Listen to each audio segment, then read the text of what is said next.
और एक खास बात और है कि जो बांग्ला थिएटर में जो लोग जुटे हैं ज़्यादातर अंग्रेजी के प्रोफेसर हैं। आपको मालूम है, सब अंग्रेजी के और जितेंद्र भी थे, रुद्रदा भी थे, अशोकदा भी थे, ये सब, नीलकंठ सेनगुप्त थे, चंदनदा हैं, ये सब के सब अंग्रेजी साहित्य के हैं। कोई बांग्ला साहित्य के तो ब्रात्य बसु है अभी जो है, नहीं तो कोई बांग्ला साहित्य से नहीं, सब अंग्रेजी साहित्य के। पटो संगीत शायद जिन्होंने सुना होगा, बड़ा खूबसूरत सी चीज़ है पटो संगीत। पटो संगीत क्या होता है? पट मैंने कपड़े का, उसमें क्या होता है कि डिज़ाइन वो पेंटिंग हो जाती है, तो पेंटिंग में एक एक को घुमाते रहते हैं और 3-4 लोग पीछे बैठ के गाना सुनाते रहते हैं, उसको नरेट करते रहते हैं।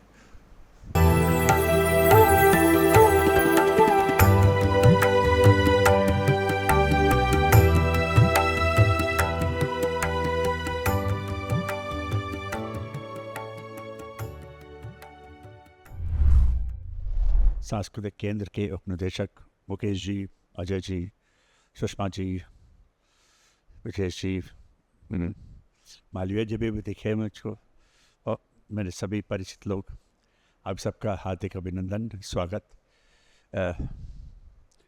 तो सबसे पहले कुछ बोलूँ उसके पहले मैं सुषमा जी को बधाई देना चाहूँगा संगीत नाटक अकादमी पुरस्कार के लिए।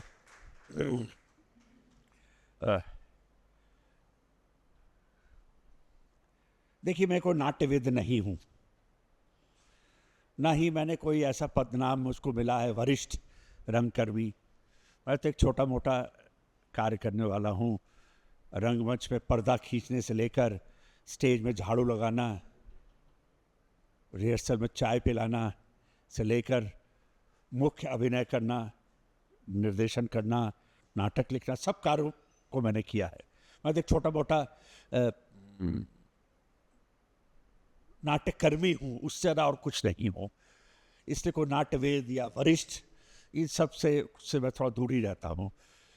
हाँ, ये बात सही है कि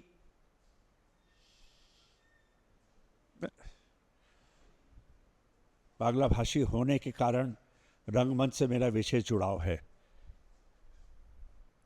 कहा जाता है ना कि नाटक करने के लिए कुछ पागलपन चाहिए,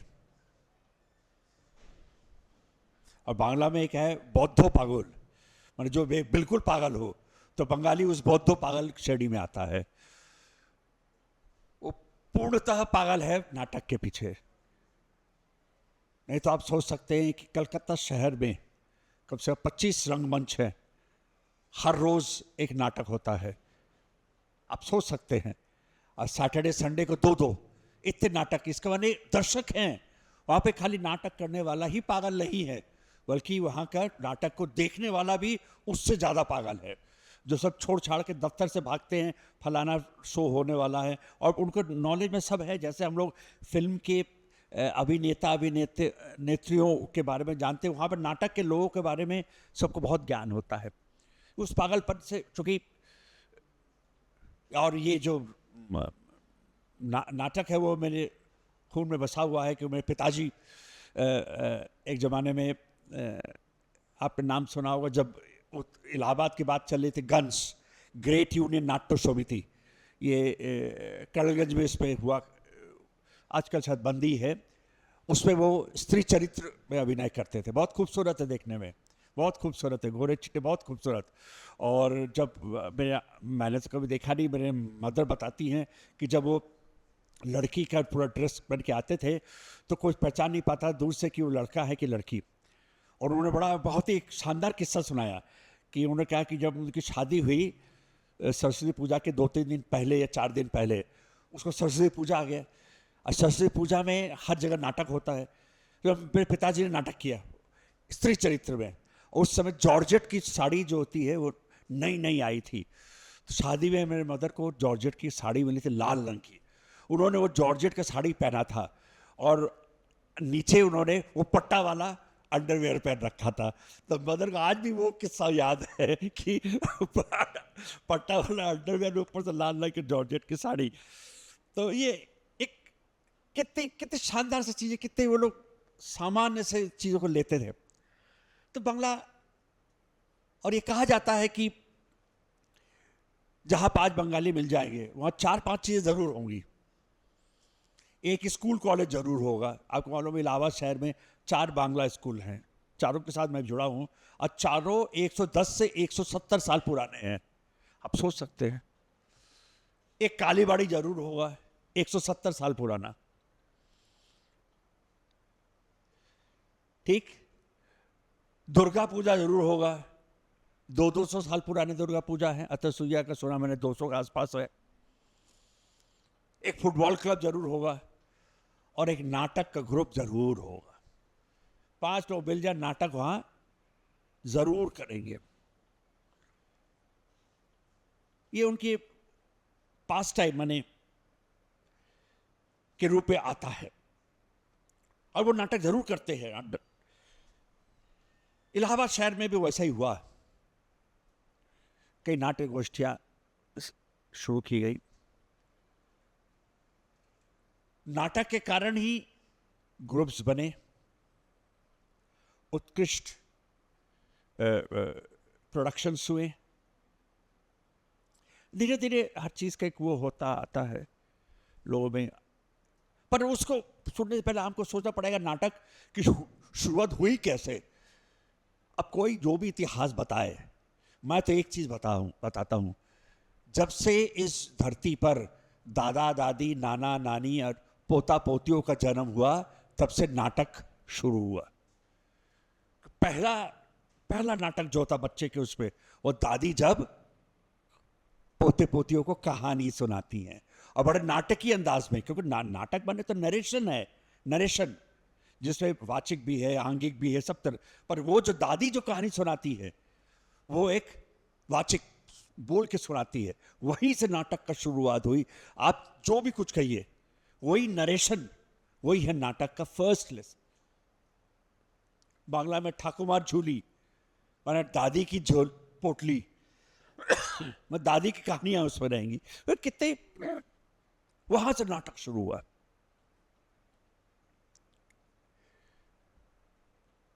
अब बंगाल की जब बात करते हैं तो वहां पे यात्रा कब से शुरू हुई तो मैं नहीं बता सकता। जो वहां के लोक नाट्य है यात्रा, पर वहां पे 3-4 प्रकार के से नाटक किया जाता था। एक होता है पौटो संगीत, शायद जिन्होंने सुना होगा, बड़ा खूबसूरत सी चीज है पौटो संगीत।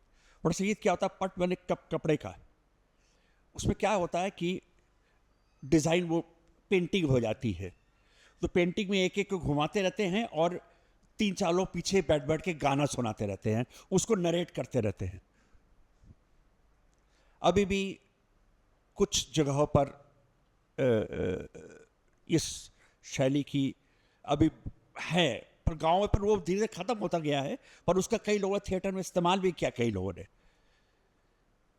एक और शैली बहुत प्रसिद्ध है, वो हम उसको कीर्तन कहते हैं। हमारे यहाँ का कीर्तन नहीं जिसमें फिल्मी गानों में कीर्तन होता है, वो कीर्तन नहीं। वहाँ पे कीर्तन होता है, और वहाँ पे कीर्तन ज़्यादातर वैष्णवी लोग करते हैं।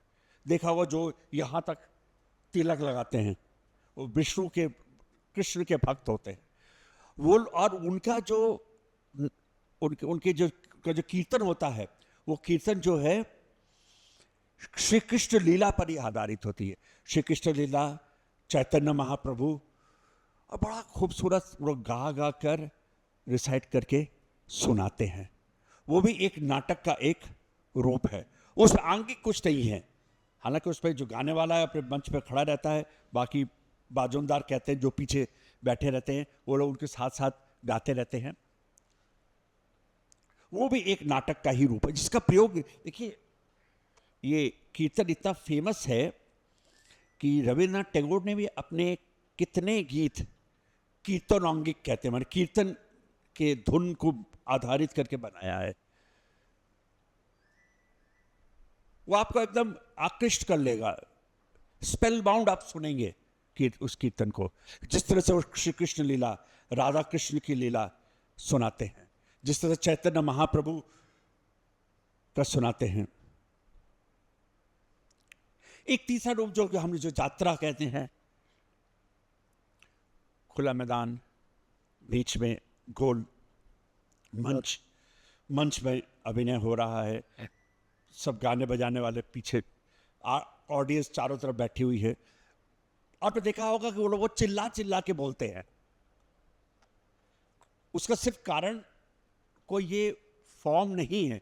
होता क्या है, तब तो यहाँ ऐसा माइक्रोफोन नहीं हुआ करता था, तब तो खाली हैजैक होता था। हैजैक तो शायद बच्चों ने तो सुना ही ना होगा। हैजैक होता था, जो पंप लगा कर पंप भरा जाता था और रोशनी हो जाती थी, और वो चारों तरफ लगा दिया जाता था। उसमें कभी कभी किसी भी रोशनी कम हो जाता, अभिनेता खुद चलाया, अभिनय बंद करके हैजैक पे पंप भरा करके पंप को ज़्यादा तेज कर दिया। वो कीरू कहर में उसको उन्होंने लिखा है। वो हैजैक की रोशनी बढ़ाया, फिर से चालू हो गया। और चूंकि दूर दूर तक ऑडियंस बैठे रहते थे, तो उनको तो उन तक पहुंचना तो है, हमको सुनाना है, तो वो चिल्ला चिल्ला के बातें करते थे, प्रेम भी करते थे चिल्ला चिल्ला कर। तो ये एक्चुअली ऑडियंस तक पहुंचने की का बड़ा अच्छा होता था। घूम घूम के नाटक होता था। राम ने रावण को मारा, तीर से मारा, ताय से रावण के इस पर लगा, झम से एक झांझ बजा, रावण गिर गया। पीछे से आवाज आई, घूरे घूरे एकटू घूरे, माने थोड़ा घूम घूम के, तो रावण उड़ गया, खड़ा हो गया। तीर निकाल के रावण राम को वापस कर दिया, फिर घूम गया, राम ने फिर मारा तीर उसको। ये कितना सरलता, कितनी सरलता थी। घूरे घूरे में घूम घूम के सुन दिखाना तो है सबको। ये यात्रा का एक रूप हुआ करता था। इसकी खासियत है कि सब ऑडियंस आर्टिस्ट चारों तरफ बैठे रहते थे। इसका प्रयोग मैंने भी अपने एक थिएटर में किया था, इसमें अजय ने भी अभिनय किया था। कई लोगों ने पूछा था इसके बारे में, एक आध क्वेश्चन पूछा था, ऐसा क्यों करेंगे, सबको मालूम चल जाता है कि कौन कब आ रहा है। मैंने कहा ये तो पारंपरिक वो है। ऐसा ही एक कलकत्ता से भी आया था, शाइक सिद्दीकी के निर्देशन में। शाइक सिद्दीकी बांग्लादेश के अच्छे निर्देशक है, उन्होंने भी किया था भानुसुंदरी पाला, रोमियो जूलियट की कहानी के ऊपर। उस पर उसका होता है कि ऑडियंस अपने आप धीरे धीरे थिएटर का एक पार्ट बन जाता है। मतलब ऑडियंस अपने में ही एक अभिनेता अभिनेत्री बन जाते हैं, कलाकार बन जाते हैं। उसका प्रयोग मैंने उसमें, वो हालांकि बड़ा जटिल होता है, थिएटर के अंदर थिएटर के बाहर को डिस्टिंक्ट करना बहुत मुश्किल काम हो जाता है, पर इस तरह का प्रयोग हुआ है। इस तरह का प्रयोग एक्चुअली वास्तव में शुरू किया था शुत्तो बंदोपाध्याय ने, जब वो ऑडियंस से आते थे घूम। तो इस तरह का एक यात्रा का की शैली, वो कब से शुरू हुआ, कैसे हुआ, क्या क्या, और खासियत ये थी कि वो नाटक जो होता था वो सामाजिक कम होता था, वो पौराणिक ज़्यादा होता था। पौराणिक ज़्यादा होता था। राम के ऊपर तो रामलीला तो बहुत कम होता, उस बने हुआ वो प्रचलन था वहाँ पर।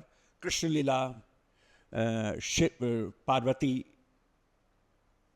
शिव, उसके इन सब के ऊपर वो नाटक होते थे, वहाँ पर यात्रा होती थी। और यात्रा को सब लोग सुनने जाते थे। बड़े मज़ेदार बात है, कहाँ जा रहे हो? हम यात्रा सुनने जा रहे हैं, यात्रा देखने नहीं जा रहे हैं। क्योंकि आपको मालूम है कि ये सब गायकी है, चाहे नौटंकी हो, जिसको कि आजकल हम लोगों ने ज़्यादा विजुअल बना दिया है, पर ये वास्तव में वो गायकी है, गाने का तरीका है। और गाना लोग सुनने जाते हैं, देखने नहीं जाते। तो इसलिए उसको कहा जाता है यात्रा सुनते ना ना ना, आज यात्रा सुनते जाबो ना। मैंने एक गाना भी, एक फिल्म का गाना भी आ गया था, मन्ना डे के गाया हुआ, वो यात्रा सुना जाता था, सामाजिक नहीं होता था। ये बात तो राय ने, सामाजिक बिल्कुल नहीं करते थे, लोग पसंद भी नहीं करते थे। हाँ, ये बात ज़रूर है, अंग्रेज़ों के ज़माने में इस फॉर्म का प्रयोग अंग्रेज़ों के खिलाफ, जो कि किरूकार के थिएटर में उन्होंने उद्धृत किया है, ये होता था। इस स्टेज का प्रयोग वो अंग्रेज़ों को के खिलाफ आवाज़ उठाने के लिए करते थे। बहुत जगह जगह पर होता था, पर चूंकि उसके ज़्यादा वो कुछ कर नहीं सकते थे। हाँ, ये बात और है कि जो ग्रुप थिएटर, हम यदि इस पारंपरिक शैलियों को छोड़ देते हैं, यात्रा, पटसंगीत व कीर्तन छोड़ देते हैं, जो हम प्रोसेनियम में आते हैं, तो ग्रुप थिएटर का कॉन्सेप्ट शुरू बंगाल से ही हुआ था। ग्रुप थिएटर का ऐसे IPTA इप्टा की शुरुआत तो साउथ से हुआ था, पर उस पर जान फूका था बंगाल ने, जान फूक दिया था उसमें। उसके पीछे तो वामपंथी ज्यादा थे, जो वामपंथी विचार वाले थे लोग ज्यादा थे। बिजॉन भट्टाचार्य जी से लेकर सोमू मित्रा, उत्पल दत्त, सलील चौधरी को हम लोग सब लोग एक संगीतकार मानते हैं ना, वास्तव में वो संगीतकार नहीं, उनकी वो बहुआयामी प्रतिभा है उनकी। उस सितार, बहुत अच्छा सितार बजाते थे। ओ सजना बरखा बाहर आई गाना जो है, उसमें सितार जो बजाया वो सलील चौधरी ने बजाया है। बहुत अच्छा सितार बजाते थे, बहुत अच्छे कवि थे वो, बहुत अच्छे नाटककार थे, और वो IPTA के कर्णधारों में थे, वो बैकबोन थे।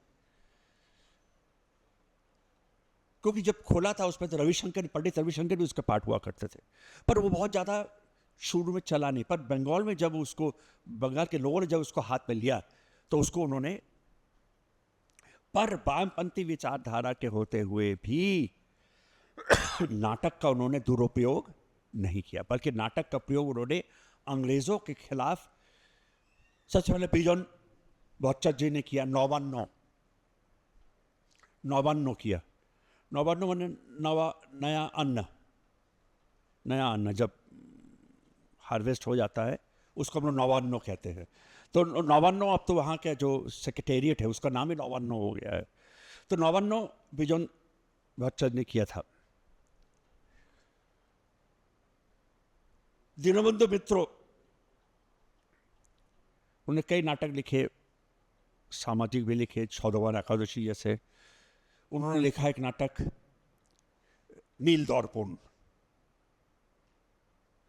वो नील क्रांति के ऊपर आधारित है। आप लोगों को खैर, नील क्रांति हुआ था कि वहाँ पर तिल हार्वेस्ट होते हैं, तो अंग्रेज़ों ने अत्याचार किया कि आप वहाँ पे नील की खेती करिए, क्योंकि नील जो कमर्शियल क्रॉप होता था पर उससे नील के वो करने से जो ज़मीन डेजर्ट हो जाती थी, मरुभूमि बन जाती थी। वहाँ पे उन लोगों ने उसका अपोज किया, नहीं करेंगे, तो उनके अत्याचार शुरू हुआ। तो वहाँ के जो किसान लोग खड़े हो गए, तो उसको नील क्रांति कहा गया। बड़ी दुख की बात है, हमारे देश में हमारे ही क्रांतिकारियों को हम लोग नहीं जानते। कितनी दुख की बात है। स्वतंत्रता किसने दिलाई, खाली 2 व्यक्ति के नाम, तीसरा आता ही नहीं है। ये सब अनसंग हीरोज हैं जिन्होंने अपने जान की बलि लगाई, जिन्होंने बलिदान दिया, जिनके बारे में हम जानते थे। नील दर्पण उन्होंने लिखा था। नील दर्पण नाटक हो रहा था, ये शायद 1870-72 ऐसी की बात है। तो पंडित ईश्वर चंद्र विद्यासागर का नाम सुना होगा, महान पंडित, वो देखने आए थे। उनको आगे एक कुर्सी में बैठाया गया था। एक उसमें सीन चलता है कि एक औरत, गर्भवती महिला है, वो मना करती है कि मैं खेती नहीं करूंगी, तो अंग्रेज लोग उसको हंटर से मारते हैं। तो जब हंटर से मार रहे हैं तो उसको देख कर ईश्वर विद्यासागर ने अपना चप्पल उनका एक विद्यासागरी होता है, एक चप्पल चमड़े का होता है, आगे तो सूंड जैसा होता है, उठा के मारा था। तो तुरंत उस अंग्रेज के जो अभिनय कर उसने लिया, सर पर लगाया, वो थे अर्देंदु मुस्तफ़ी। अर्देंदु मुस्तफ़ी ने कहा, ये सबसे बड़ा पुरस्कार जो मुझको मिला है ईश्वर चंद्र विद्यासागर से मिला है। इतना वो अभिभूत हो गए थे मेरा अभिनय देखकर। कितनी शानदार बात। तो वो नील ऐसे नाटक का प्रयोग वो लोग अंग्रेजों के विरुद्ध किया करते थे। उसके बाद तो एक वो आया आपका बंकिम बाबू का जमाना आया, जब उन्होंने आनंद मौट इत्यादि लिखा। रविन्द्रनाथ टैगोर ने भी लिखा, गोरा लिखा उन्होंने, ये बात नहीं है नहीं लिखा, गोरा लिखा उन्होंने। पर जितना ज़्यादा दीनबंधु मित्रा या बंकिम बाबू का जितना कंट्रीब्यूशन रिवोल्यूशनरी मूवमेंट पे अंग्रेज, वो कम ही मिलता है। तो उन्होंने इप्टा के उस पर उन्होंने नाटक। पर एक बात है, उसी जमाने में शंभू मित्रा आए, उत्पल दत्त भी आए, शंभू उत्पल दत्त को हम लोग सब एक मानते हैं, एक कॉमेडियन, एक विलेन, पर एशिया से अकेला आदमी जो रॉयल शेक्सपियरियन सोसाइटी का मेंबर, शेक्सपियर में उनको अथॉरिटी माना जाता है, और उन्होंने कम से कम 80 नाटक लिखे, एक भी ह्यूमरस नहीं, 80 नाटक लिखे। कॉल्लोल तो देखने के लिए भीड़ लगी रहती थी। टीने तलवार हम लोगों ने भी किया, टीने तलवार,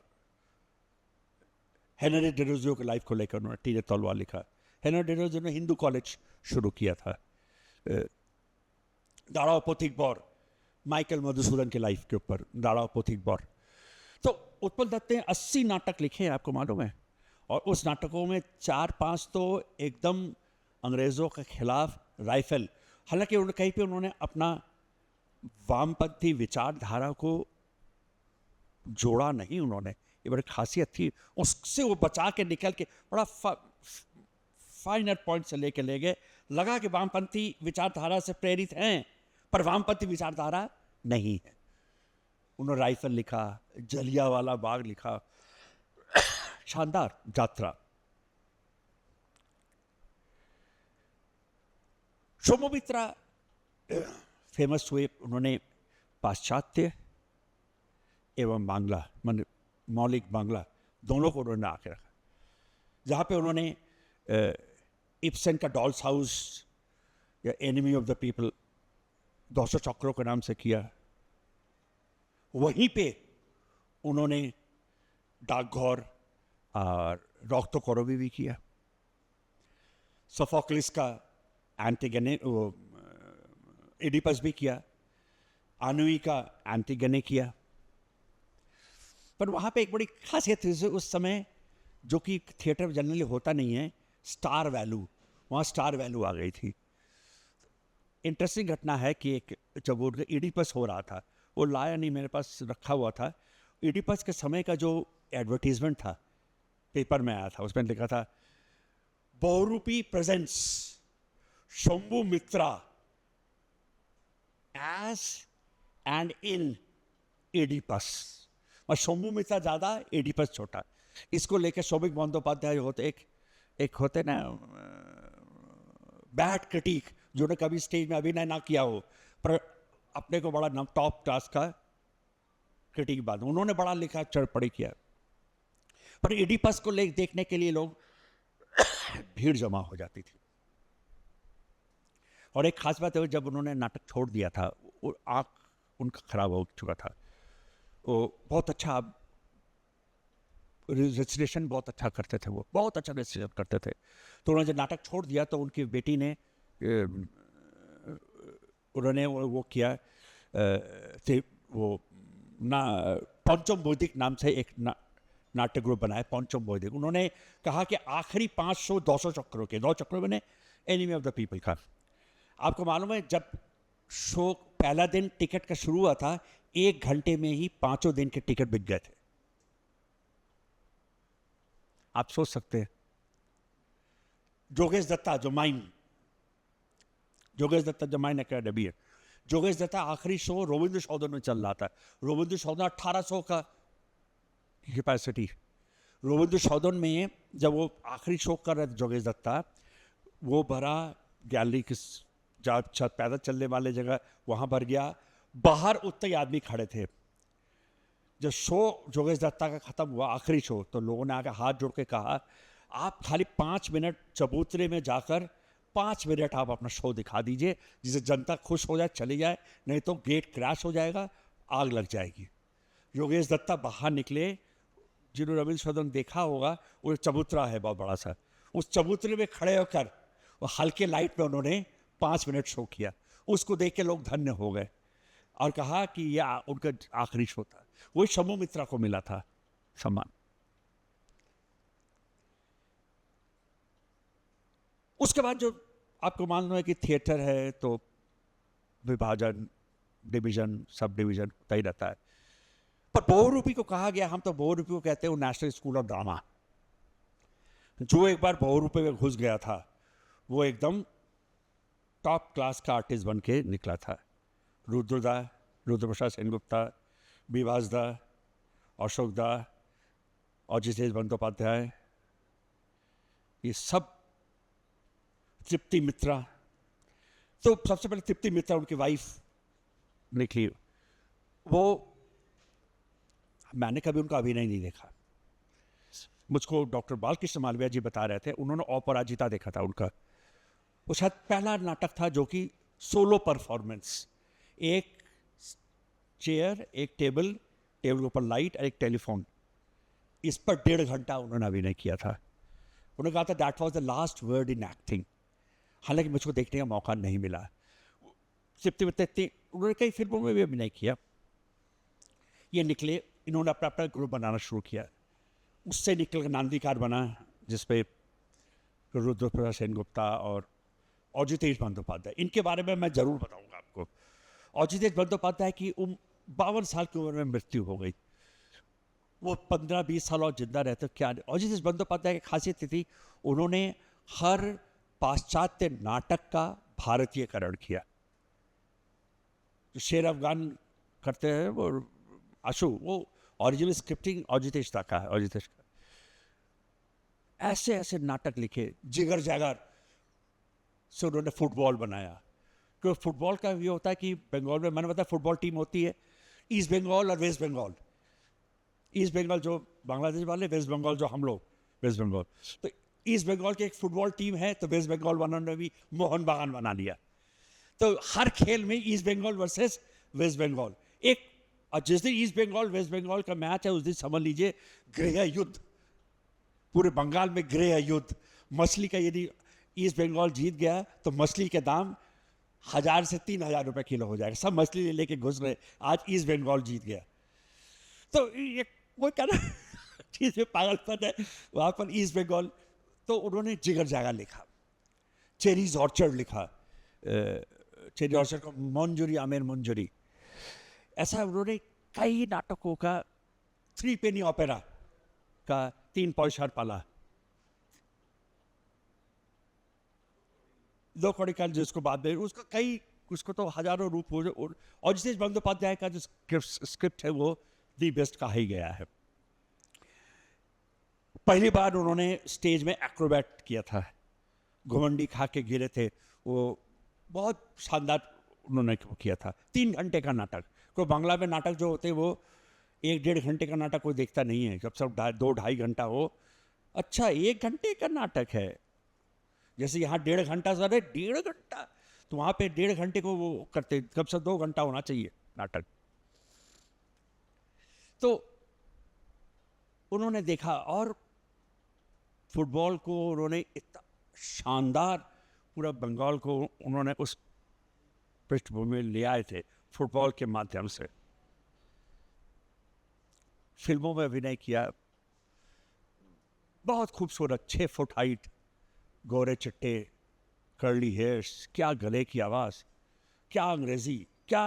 और वो आपको मालूम है वो सीपीआई के मेंबर थे और दमदम से सीपीआई के काउंसलर भी थे। वो कम्युनिस्ट पार्टी से काउंसलर, पर अपने किसी भी नाटक में वामपंथ को घुसने नहीं दिया। बड़ी खासियत थी उनकी, उसको उससे हटा के चले आते थे। सब जानते हैं कि सीपीआई हैं ये लोग। और उसके बाद जितेश बंदोपाध्याय खुद निकल गए, नांदीकार से अलग हो गए। उसके बाद जमाना आया रुतुदा का। रुतुदा ने अच्छे अच्छे प्रोडक्शंस किए, बहुत शानदार प्रोडक्शंस किए। और एक खास बात और है कि जो बांग्ला थिएटर में जो लोग जुटे हैं, ज़्यादातर अंग्रेज़ी के प्रोफेसर हैं। आपको मालूम है, सब अंग्रेज़ी के और जितेश भी थे, रुतुदा भी थे, अशोकदा भी थे, ये सब, नीलकंठ सेनगुप्त थे, चंदनदा हैं, ये सब के सब अंग्रेज़ी साहित्य के हैं। कोई बांग्ला साहित्य के तो बात तो बशु है अभी जो है, ये तो कोई बांग्ला साहित्य से नहीं, सब अंग्रेज़ी साहित्य के। सब ने अपना वो, जैसे यहाँ पर जितने बड़े बड़े कवि निकले हैं, आप नाम देखिए, सब हिंदी में लिखा है, पर सब पढ़ाते थे यूनिवर्सिटी में, अंग्रेजी पढ़ाते थे। चाहे वो फिराक साहब हो, चाहे वो बच्चन साहब हो, चाहे शाही जी हो, लिखते हिंदी में या उर्दू में थे, पर पढ़ाते अंग्रेजी थे। तो ये लोग सब अंग्रेजी के प्रोफेसर थे। तो इन लोगों ने कई अच्छे अच्छे नाटकों को प्रस्तुत किया, लोग देखने गए। हाँ, मैंने बस अजय देश के एक ही नाटक मैंने देखा, पापो पुन्नो, यूजीन ओनेल की कहानी के ऊपर कि शानदार, शानदार। उसके बाद उनकी डेथ ही हो गई एट द एज ऑफ 52। उसके बाद एक्चुअली मैं कह सकता हूँ मेरी रीडिंग है, बंगाल के थिएटर में एक अजीब सी घटना हुई, वामपंथियों का प्रवेश। माने हुआ क्या था कि 1969 में जब नक्सलाइट मूवमेंट शुरू हुआ, आपको मालूम है नक्सलाइट मूवमेंट? ये कोई मूवमेंट नहीं था नक्सलाइट, नक्सलाइट तो था नक्सलवाड़ी, एक जगह है, नक्सलवाड़ी से चूंकि मूवमेंट शुरू हुआ था इसलिए उसका नाम नक्सलाइट मूवमेंट रखा गया। सो जब सिद्धार्थ शंकर चीफ मिनिस्टर थे तो बहुत एक टसल बैठा कांग्रेस वर्सेस कम्युनिस्ट और यंग, जिसको आजकल जेनजी का कह रहे, जेनजी का था। उस समय एकदम जो हार्डकोर कम्युनिस्ट थे वो लोग नाटक में घुसे। उन्होंने नाटक में कम्युनिज्म को मेन मान लिया, नाटक को सेकेंडरी मान लिया। मैं नाम नहीं बताना चाहता, हालांकि उसने बहुत अच्छा नाटक लिखे, मारे संवाद लिखा अरुण मुखर्जी ने, जिसका 50 साल हो गया। हालांकि उसको दिक्कत ही होती, अमेरिका में जब सेकंड शो कर रहे थे शो ही नहीं होने दिया क्योंकि वो CIA के खिलाफ था। उन्होंने चौगड़नाथ लिखा, लूशिन की कहानी, ट्रू स्टोरी वाक्यों के ऊपर। नीलकंठ सेनगुप्त तो आए, उन्होंने सौदवार एकादशी किया। पर वो लोग तो कि एकदम जिसे कहते हैं कोर टेरर कम्युनिस्ट, और हर नाटक में उन्होंने अंततः कम्युनिज्म दिखाया, जिस कारण से नाटक पहले तो कुछ लोग अच्छा लगा, फिर धीरे धीरे वो नीचे गिरने लगा। चरित्र एक बहुत बड़ी बात होती, चरित्र, स्त्री चरित्र, पुरुष चरित्र, वो हटा दिया। मैं एक, तुम दो, तुम तीन, तुम चार, मैं का, तुम खा, तुम गा, तुम गा, लड़का लड़की का रोल, लड़की लड़का का रोल, कहानी माइनस। एक बार कहा ही, उनसे पूछा ही गया, मैं नहीं पूछा था बादल सरकार से, आपकी कहानी में डायलॉग, बोले words have no meaning in theatre. मैंने यही बात कहा था, मैंने कहा था that means Shakespeare is irrelevant today. यदि words have no meaning in theatre तो शेक्सपियर की कोई जरूरत ही नहीं है। शेक्सपियर तो वर्ड्स साहित्य तो है, टैगोर हैज नो वैल्यू। तो उन्होंने 1 2 3 4 कह के, और वो भी आपको मालूम है, आपको बता दें, वो जो थर्ड थिएटर का नाम उन्होंने दिया, वो थर्ड थिएटर कोई उन लोगों की देन नहीं है। थर्ड थिएटर तो शुरू हुआ था यूनाइटेड स्टेट्स में। वहां पर ऑडिटोरियम के कॉस्ट बहुत बढ़ गए थे, तो वहां पे जो यंग जनरेशन थे उन लोगों को का पैसा नहीं था कि ऑडिटोरियम, ब्रॉडवे की बात मैं कह रहा हूँ, ब्रॉडवे में मैं लास्ट ईयर गया था, ब्रॉडवे में थिएटर देख के आया हूँ। वो treat to watch, really treat to watch, बहुत कॉस्टली, $140 का एक टिकट। आप समझ सकते हैं $140 मैंने कितना हुआ, 14,000 रुपये का एक टिकट। मैं देख आया हूँ, शानदार, देखने लायक है। वो एक बार तो देखना ही चाहिए ब्रॉडवे। ब्रॉडवे बहुत महंगा हो गया, तो उन लोगों ने क्या किया, पेड़ के नीचे जो कपड़ा पहन के स्कूल कॉलेज जाते उसी को करके शूट किया, उसी को वो लोग पकड़ के ले आए, थर्ड थिएटर का नाम दे दिया उन्होंने, वही थर्ड थिएटर था।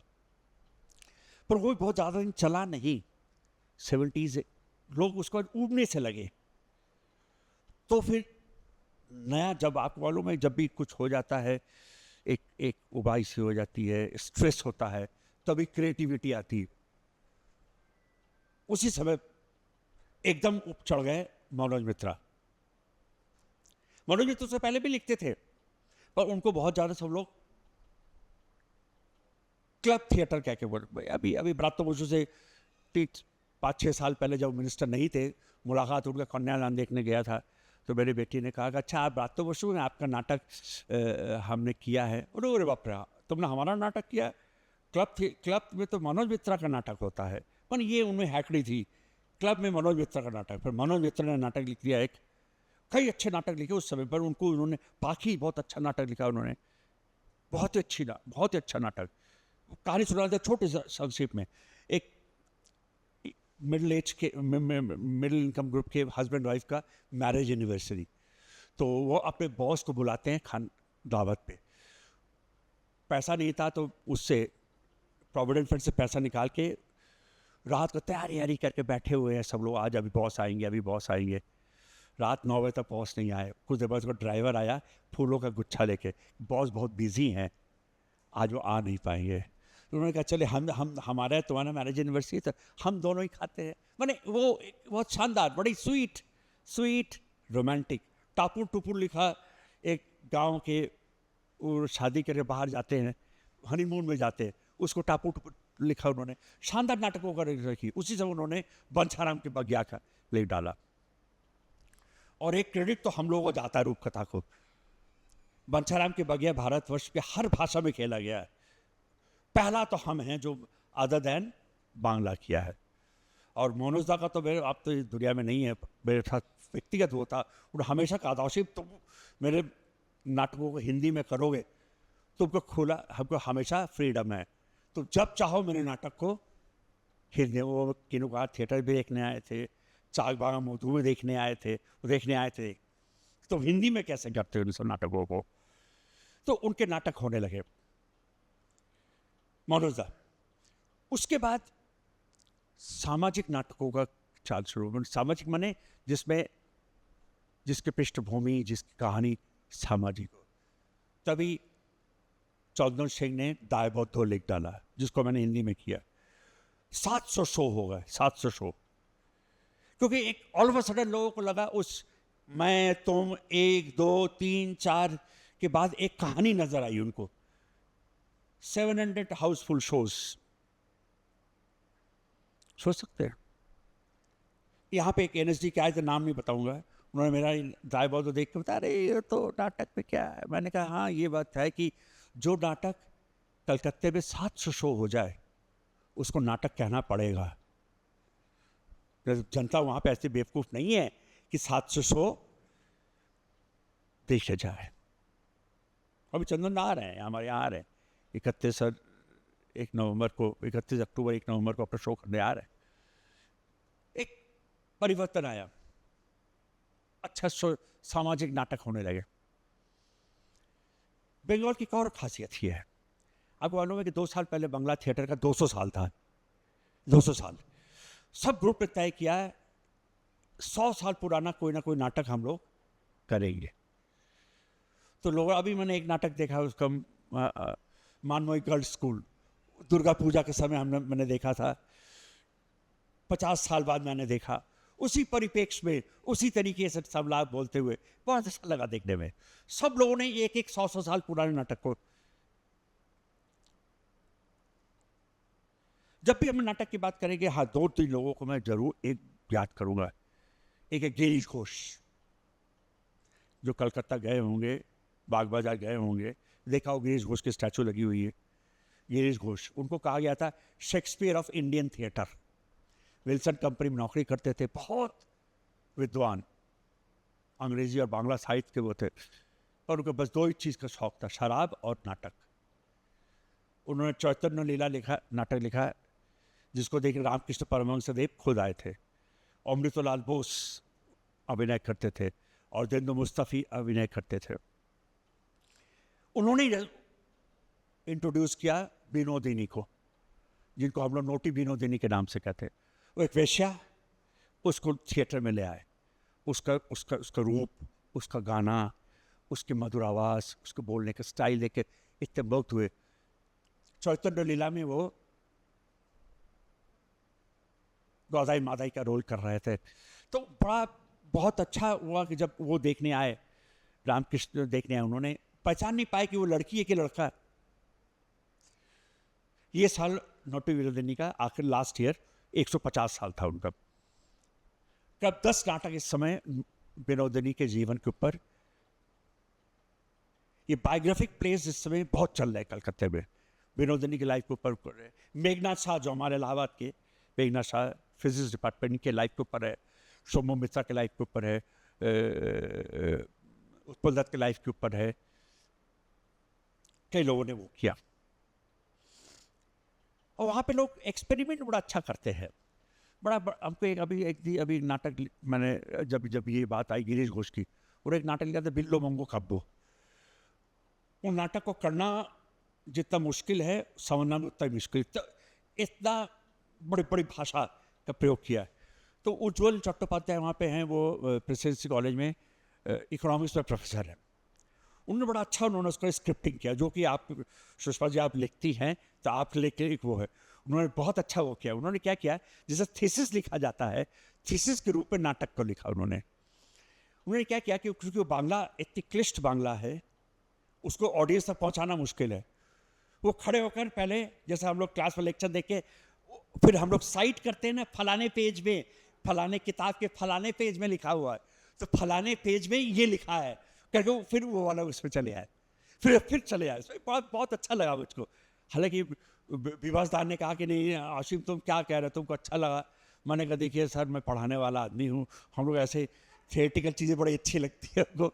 मैंने अपने थीसिस को भी इस तरह लिखा है, साइट किया मैंने, तो उन्होंने कहा कि नहीं, उन्होंने कहा नहीं वो अच्छा है, जनता तक पहुँच। जो कि सांवली मित्तर ने अपने नाटक उसमें नाथभूति अनाथ बहुत, जो कि उन्होंने द्रौपदी के लाइफ के ऊपर, नाथभूति मैंने जिसका 5 नाथ होते हुए भी अनाथ थी, बहुत अच्छा स्क्रिप्ट लिखा उन्होंने। उन्होंने इसका हिंदी भी किया है, हिंदी बहुत, हाँ वीडियो भी पढ़ा हुआ, बहुत अच्छा है, मैंने देखा है।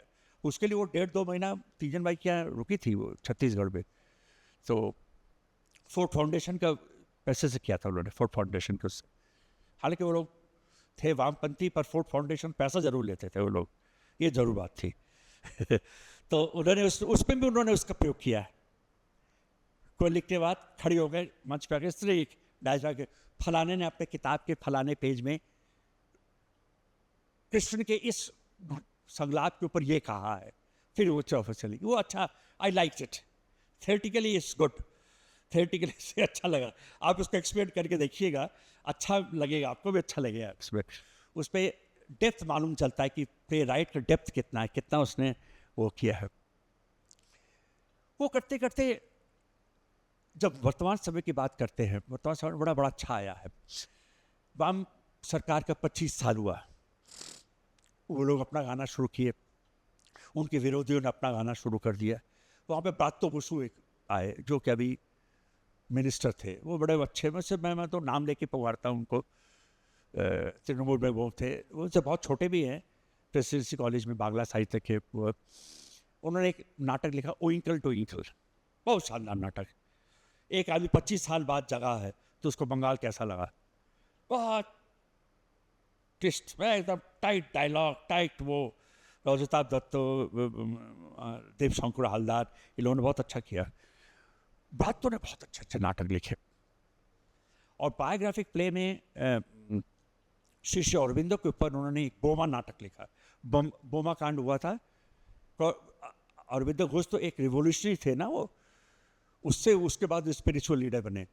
बहुत अच्छा लिखा, बहुत बढ़िया, अच्छा, मैंने इतना अच्छा ना देख के आप विश्वास करेंगे नहीं। बहुत अच्छा वो काम कर रहे हैं इस समय वर्तमान में। हालांकि अभी ना नेतागिरी में आ गए तो छोड़ दिया है, अब इस बार हार गए हैं। अच्छा है कि फिर इट्स गेन टू थिएटर, वो थिएटर वापस चले जाएंगे। मैंने लिखा उसके बाद, अच्छा हुआ कि वे बात तो हार गए, अब थिएटर की एक उपलब्धि हुई, 10 साल बाद वो अपने थिएटर में आएंगे। मैंने उनका कन्यादान देखा, ऐसा प्रोडक्शन और ऐसा 2.5 घंटे का नाटक, मैं तो इंटरवल में उठ के बाहर तक नहीं गया, नाटक शुरू ना हो जाए। इतना शानदार डायरेक्शन, कन्यादान का इतना शानदार डायरेक्शन। आप यदि मुझसे पूछेंगे बांग्ला नाटक पे आपको कौन सा नाटक सबसे अच्छा लगा, तो मैं एक नाटक के बारे में जरूर बताऊंगा, वो है रक्त कौरवी, रविन्द्रनाथ टैगोर। हालांकि एक बड़े नाट्यकार भारतवर्ष को उन्होंने कहा था, उन्होंने रविन्द्रनाथ टैगोर को कहा था वो नाट्यकार ही नहीं है। आपको मालूम है, नाट्यकार ही नहीं है, उन्होंने कह दिया था। उतनी बुद्धि, उतनी विद्या मेरे में नहीं है, कम विद्या बुद्धि किस बात से जो मैंने समझा, वो सर्वश्रेष्ठ नाटक, जिसको कि मैं MBA क्लास के ऑर्गेनाइजेशनल बिहेवियर में इंटरपर्सनल रिलेशनशिप में उस नाटक का मैं बताता हूँ। 2-3 दिन तक मैं उस नाटक के सीज को बताता हूँ, जिसमें उन्होंने लिखा है 1929 में वो गए थे रशिया, सोवियत यूनियन में वो कोयले की खदान में उन्होंने देखा कि लोग काम कर रहे हैं, सब सर झुकाए, सबके यहाँ पर नंबर लगे हुए हैं, कोई कुछ बोल नहीं रहा। तो उन्होंने उसको देखकर उन्होंने नाटक को लिखा कि जो पावर है वो अदृश्य है, प्रेम जो है, नंदिनी प्रेम, ये पावर एंड प्रेम दोनों के बीच का टसल। मैं मानता हूँ कि बहुत इंटरपर्सनल रिलेशनशिप में, ह्यूमन रिलेशन में बहुत अच्छा नाटक, वो शायद उस नाटक को समझने के लिए चाहिए उतना समझ नहीं है जितना समझ में सब हो कि। और उनका एक और नाटक था डाकघर, जिसको आपको मालूम है कि ऑस्ट्रिया में एक के नाम में भूला, उन्होंने जेल में बंद थे, उनको वो ले जाना था कंसंट्रेशन कैंप में जनते थे, उनको फिर गैस चैम्बर ले जाना था 22 बच्चों के साथ। उन्होंने उन 22 बच्चों के साथ वो नाटक डाकघर अपने भाषा में लिखा था। आखिरी सीन कई लोगों ने उसको किया, आखिरी सीन में दिखाते हैं बच्चे और उसको चैम्बर में ले जा रहे हैं मुक्ति के लिए, ये आकाश से अमान मुक्ति। तो शानदार नाटक डाकघर लिखा है, वो हम लोगों ने किया है। और डाकघर के साथ ये है कि उसका हिंदी मैंने किया था जब उस समय तक उनके मृत्यु के 50 साल लगी, 50वें साल मैंने किया था। सरकार के का रोक था कि हिंदी नहीं कर, विश्व भारती से परमिशन लेना है, तो हम लोगों ने यही किया था इसी कल्चरल सेंटर के उस पर।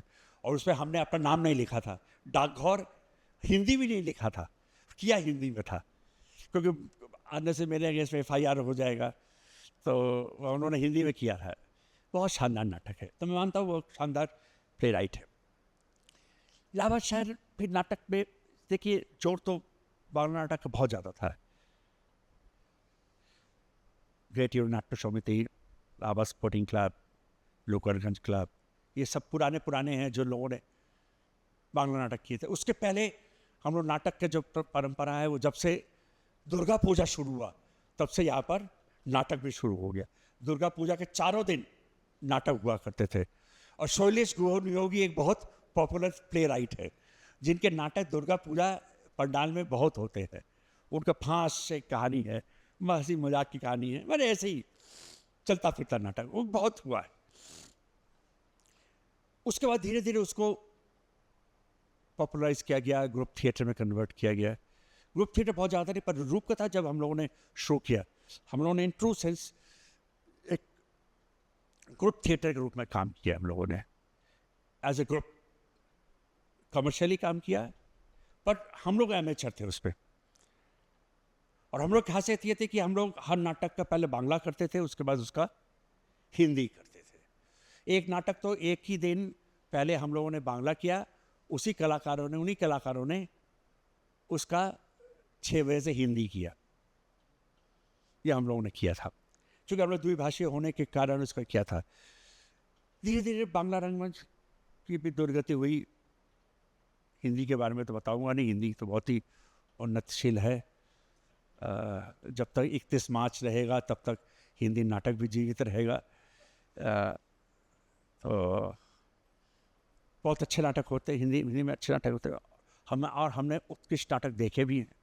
3 के एक से एक प्रोडक्शन देखा है, चारुलता देखा है, उसको क्या नाम है, तेंदुलकर का नाना फडणवीस के गाने के ऊपर क्या है, घासीराम कोतवाल देखा। इस नाटक त्याग रंगमंच के नाटक को देखे। आषाढ़ के एक दिन देखा। आषाढ़ के एक दिन नाटक कोई सोच सकता है रंगमंच पर आषाढ़ के एक दिन लोगों को 2 घंटे बैठा के दिखाएंगे? सरंदा ने दिखाया था 2 घंटे, बहुत शानदार, बहुत शानदार नहीं, बहुत शानदार। आषाढ़ के एक दिन को 2 घंटे ऑडियंस को बैठा के रखना अपने में बहुत बड़ी बात है। उन्होंने बैठा के रखा। तो धीरे धीरे समाप्ति पर हो रहा है। हम लोग तो 4 दिन वाले नाटक नहीं, हम लोग तो मैं तो कहता हूँ जितने दिन में एक नाटक का वो करते, मंचस्थ करते, उतने दिन तो मुझको नाटक का टाइटल समझने में लगता है। वो जो 2 महीना तो लगेगा पढ़ने में, उसके पहले 10 महीना मैं खुद पढ़ूंगा उसको, 2 महीना लोगों से पढ़ाऊंगा। ये लोग बैठे हैं, लोग जानते हैं, पढ़ पढ़ के याद हो जाता है इन लोगों को। नाटक पूरा रट गया, सभी को सभी का सीन याद है, सभी को सभी का डायलॉग याद है, किसी को बताने की जरूरत नहीं पड़ती थी।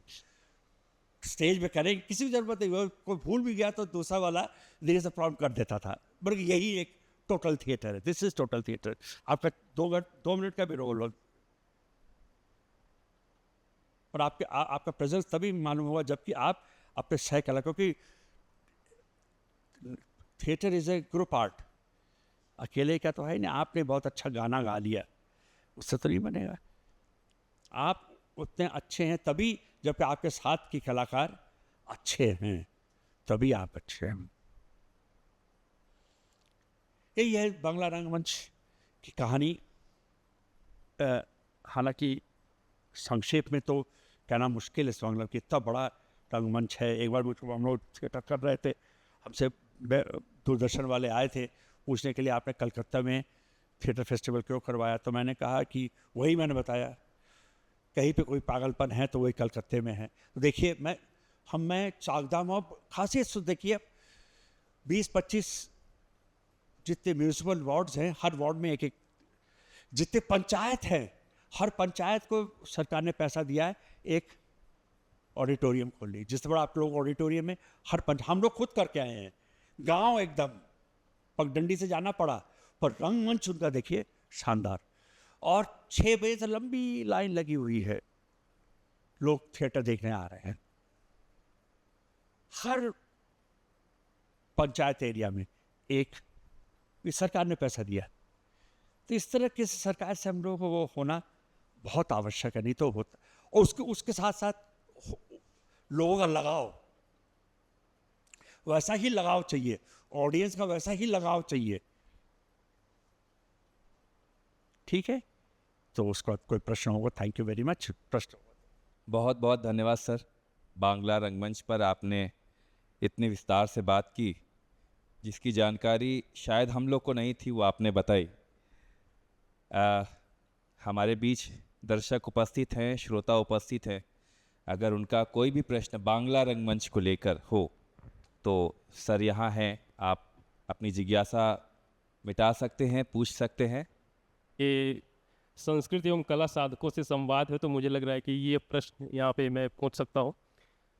जिस तरीके से आपने रेफरेंस दिया बांग्ला नाटक के, जो लेगेसी आपने हमारे सामने प्रस्तुत की, चाहे वो बांग्ला में हो या हिंदी में हो, अगर आज की क्रोनोलॉजी को देखें, क्योंकि मैं थिएटर का विद्यार्थी हूँ, चाहे वो बड़े से बड़ा इंस्टीट्यूट हो या किसी कोई रीजनल सेंटर हो और वहाँ पे करने वाले थिएटर के लोग हों, आज के परिवेश में वो रेफरेंसेस जो न्यू जनरेशन जो थिएटर कर रही है हमें देना बहुत मुश्किल हो जाता है। अगर हम इलाहाबाद में हैं तो हम ऐसा कोई नाम या कोई ऐसा नाटक चुनने में बहुत कठिनाई होती है कि हम उसको रेफरेंस के तौर पे इस्तेमाल करें, वो चाहे इंस्टीट्यूट्स के डायरेक्टर हों। जैसे मुझे आइडिया है कि जब ज़्यादातर जो राष्ट्रीय नाट्य विद्यालय के डायरेक्टर रहे, जब डायरेक्टर बदले उनके हिसाब से वहाँ की जो ट्रेनिंग स्टाइल है वो बदलती चली गई। इब्राहिम अलकाजी से लेकर के हबीब तनवीर या वीवी कारन, तो अपने हिसाब से उन्होंने चीज़ों को इंट्रोड्यूस किया। लेकिन आज का जो टाइम पीरियड है वो किस तरीके की को फॉलो कर रहे हैं या किस तरीके का फ्यूज़न क्रिएट हो रहा है, it is very difficult to understand. और जो लेगेसी आप साझा कर रहे हैं, हमें डर है कि ऐसी लेगेसी हम आने वाली जनरेशन के साथ साझा कर पाएंगे कि नहीं इस टाइम पीरियड को बिताने के बाद या ऐसा थिएटर कंज्यूम करने के बाद। Thank you so much. बात तो सही है कि फ्यूजन का ज़माना आ गया है, हर चीज़ फ्यूजन का ज़माना आ गया है। आपके संगीत में भी फ्यूजन आ गया है, थिएटर में भी फ्यूजन आ गया है। प्रोसेनियम थिएटर में हम नौटंकी यदि करते हैं, यात्रा करते हैं, ये तो फ्यूजन ही है ना। यात्रा या नौटंकी जो है वो ऑडिटोरियम की चीज़ तो नहीं, ऑडिटोरियम के बाहर की चीज़ है, तो उसको हम जो ऑडिटोरियम में ले आ रहे हैं वो फ्यूजन ही है। हम उस शैली का प्रयोग कर रहे हैं, शैली का प्रयोग कर रहे हैं। देखिए उस पर मैं कुछ खास वो नहीं मानता, खराब नहीं मानता, यदि हम उसको इन प्योर पर्सपेक्टिव में उसका प्रयोग करें तो। अब नौटंकी का प्रयोग यदि हम लोग करें, यदि हम प्योर नौटंकी करें, खाली नकारा बजा देने से ही तो नौटंकी नहीं होगी। हमको उसके साथ के बाकी ग्रामर को भी देखना पड़ेगा, ग्रामर को भी देखना पड़ेगा। हमने ग्रामर को नहीं देखा, पर हमने खाली नकारा बनवा दिया, नहीं होगी। जैसे कि मैंने कीरूकार के थिएटर में किया है, मैंने उस डिसिप्लिन या उस ग्रामर को इस्तेमाल किया था कि उसमें रंगमंच में क्या होता है कि ऑडियंस और आर्टिस्ट दोनों के बीच में कोई गैप नहीं रहना चाहिए, क्योंकि जो भाण होता है, जो विदूषक होता है, वो ऑडियंस के साथ रिएक्ट करता रहता है, बात करता रहता है, वो उसको तोड़ता रहता है। हमने उसका प्रयोग किया, हमने उस ग्रामर का भी प्रयोग किया। तो उचित तो ये हुआ कि उस ग्रामर को आप भी प्रयोग करिए, इन ट्रू सेंस ग्रामर का प्रयोग करिए। है बात सही है। प्योर नौटंकी हमने देखा है, प्योर नौटंकी को उसमें करने में दिक्कत होती है, ये होता है। या प्योर यात्रा करेंगे तो 6 घंटे का कोई यात्रा देखेगा नहीं, 2-2.5 घंटे ही देखेगा। हम उसमें कट करते हैं,